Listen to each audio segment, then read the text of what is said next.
Pagkalipas ng 7 araw, ako'y nanaginip sa gabi. At narito may umangin mula sa dagat na umugoy sa lahat ng alon nito. At ako'y tumingin at narito ang lalaking iyon ay lumakas na kasama ang libu-libo mula sa langit. At nang tumalikod ang kanyang mukha upang tumingin ang lahat ng bagay na nakikita sa kanyang ibaba ay nangatakot. At kailanmat lumabas ang tinig mula sa kanyang bibig, ang lahat ng nakarinig ng kanyang tinig ay nangasunog, gaya ng pagkatunaw ng lupa kapag nadama nito ang apoy. At pagkatapos nito ay tumingin ako, at narito may nagkatipon na isang karamihan ng mga tao, hindi mabilang mula sa 4 na hangin ng langit upang supilin ang lalaking lumabas sa dagat.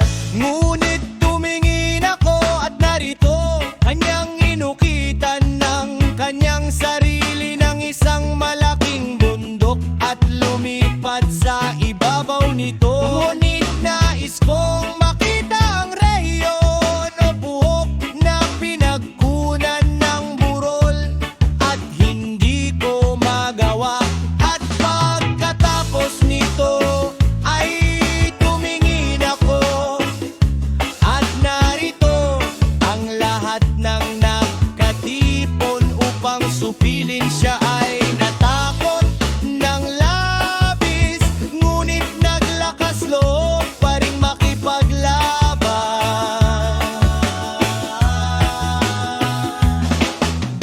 At narito nang kanyang makita ang karahasan ng karamihang dumating, hindi niya itinaas ang kanyang kamay, ni hindi humawak ng taba o anumang kasangkapan ng digmaan. Datapuat nakita ko lamang na siya'y naglabas mula sa kanyang bibig na wari isang hihip ng apoy, at mula sa kanyang mga labi ay isang nag-iningas na hininga, at mula sa kanyang dila ay kanyang pinalabas ang mga alitap-tap at bagyo, at ang lahat ay naghalo-halo. Ang hihip ng apoy ang nagniningas na hininga, at ang malaking bagyo at bumagsak ng may karahasan sa karamihan na handa upang makipaglaban. At sinunog silang lahat, anupat bigla-bigla, sa isang di mabilang na karamihan ay wala nang makita, kundi alabo at amoy ng usok. Nang makita ko ito, ako'y natakot. Pagkatapos ay nakita ko ngang parehong lalaki ay bumaba mula sa bundok, at tinawag niyang isa pang mapayapang karamihan.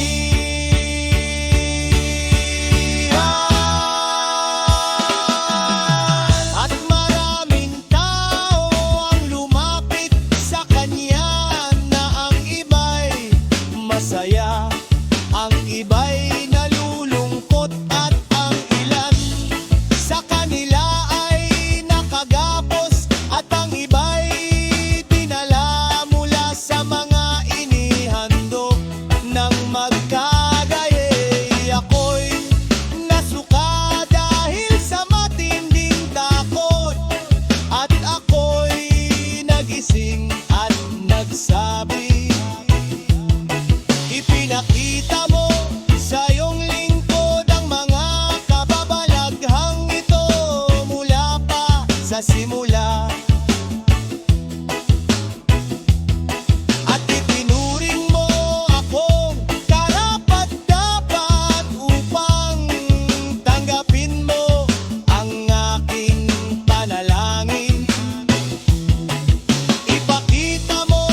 pagkaunawa sa aba nila na maiiwan sa mga araw